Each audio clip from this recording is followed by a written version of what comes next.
গতকাল বেশ কয়েকটা গুরুত্বপূর্ণ ইতিবাচক ঘটনা ঘটে গেছে যা আমাদের রাজনৈতিক বিজয়ের কাছাকাছি নিয়ে গেছে। প্রথম কাজ, প্রধান উপদেষ্টার আয়নাঘর পরিদর্শন। কেন এটা গুরুত্বপূর্ণ আসেন বুঝে দেখি। আমরা আয়নাঘরের কথা প্রথম জানতে পারি নেত্র নিউজের একটা প্রতিবেদনে 22 আগস্ট 2022 সালে। সারা দুনিয়া চমকায় ওঠে, কিছু ছবি বাইরে আসে আয়নাঘরের, কিভাবে বন্দীদের রাখা হয়, কারা কারা আছে আমরা জানতে পারি। ওই প্রতিবেদনে আমরা জানতে পারি ব্যারিস্টার আরমান আর ব্রিগেডিয়ার আজমি ওই আয়নাঘরে আছেন। ওই মৃত্যুপুরী থেকে বেঁচে ফিরে আসেন একজন ভাগ্যবান সেনা অফিসার কর্নেল হাসিনুর রহমান। উনি আমাদের জানান এই ব্রিগেডিয়ার আজমি এবং আরমান বেঁচে আছে, ওইখানেই আছে। এইখানে শুধু আটকায় রাখা হইতো না, নির্যাতন চালানো হইতো।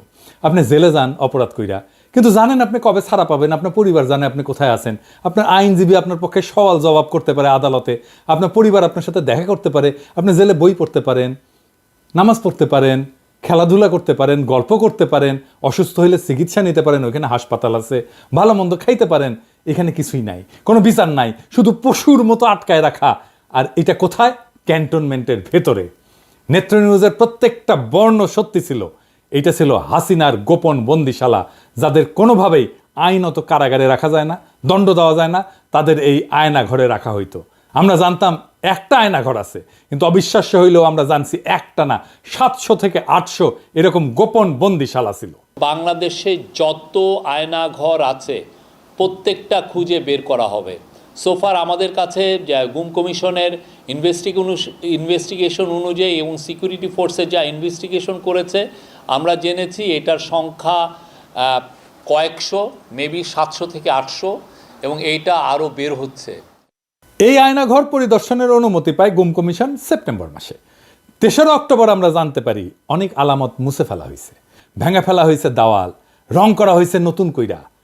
দেওয়ালে বন্দিরা অনেক কিছু লিখে রাখছিল, আমরা কিছু কিছু দেখতে পাচ্ছি এখনো আছে।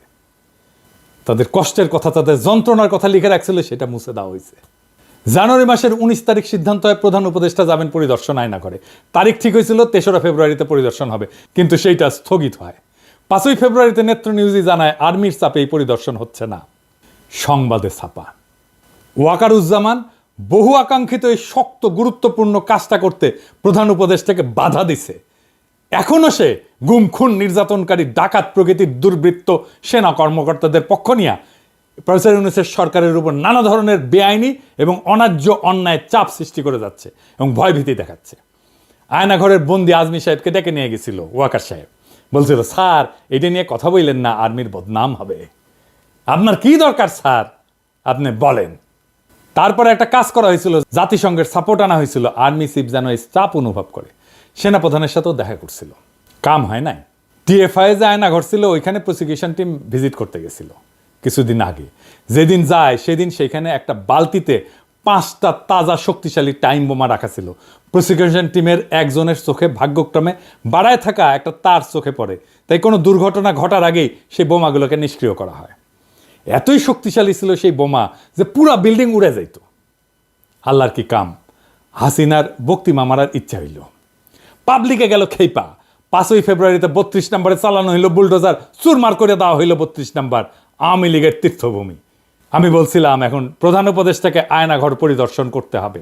6 তারিখে সিদ্ধান্ত হইল তিনি যাবেন, সেটা বাস্তবায়ন হইল। তাহলে বুঝতে পারছেন 5ই ফেব্রুয়ারিতে 32 নম্বরে বুলডোজার চালানো কত বড় রাজনৈতিক বিজয় ছিল। ওয়াকারুজ্জামান পিছায় গেছিল, সে বাধ্য হয়েছে জনতার চাপে পিছু হটতে।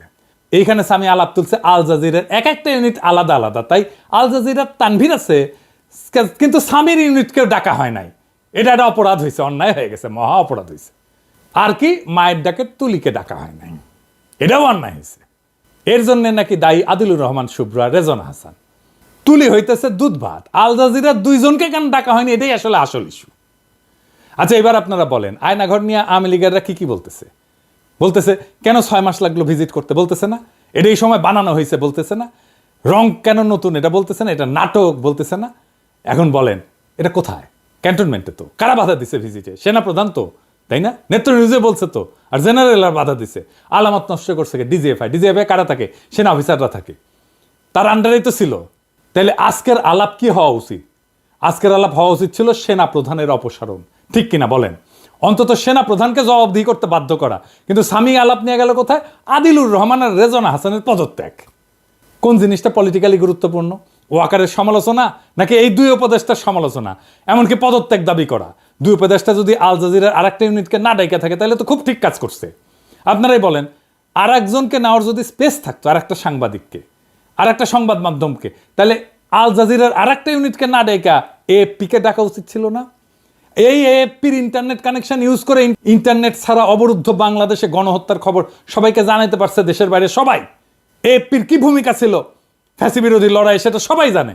তাহলে কার হক বেশি, এএফপির নাকি আল জাজিরা, যাদের একজন আছে তারপর আরেকজনকে নিতে হবে? ন্যায্য বলে তো একটা বিষয় আছে।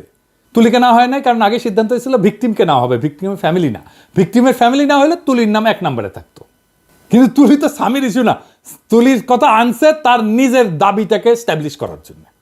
তুলি সম্পর্কে বলি, তুলি মায়ের ডাক সংগঠনকে নিয়ে এক অভাবনীয় প্রতিরোধ গড়ে তুলছিল হাসিনা রেজিমের বিরুদ্ধে। সেটা বাংলাদেশের ফ্যাসি বিরোধী লড়াইয়ের ইতিহাসে স্বর্ণাক্ষরে লেখা থাকবে। আমি তুলিকে প্রধান উপদেষ্টা বিশেষ সহকারী করার কথা বলছিলাম সেই অগাস্ট মাসে। আমার সেই প্রস্তাব এখনো আছে, তুলিকে বিশেষ সহকারী করতে হবে প্রফেসর ইউনূসের। তবে ইমিডিয়েটলি তুলিকে আইন মন্ত্রণালয়ের অধীনে যে হিউম্যান রাইটস কমিশন আছে তার কমিশনার নিয়োগ দেওয়া হোক। এটা ইমিডিয়েটলি 1 সপ্তাহের মধ্যে করা হোক। তুলিকে আমাদের দ্রুত কাজে লাগাইতে হবে, সে আমাদের সম্পদ এবং আমরা সবাই তুলিকে ভালোবাসি। আমি প্রয়োজনে প্রফেসর ইউনূসের সাথে কথা বলবো তুলিকে বিশেষ সহকারী করার জন্য।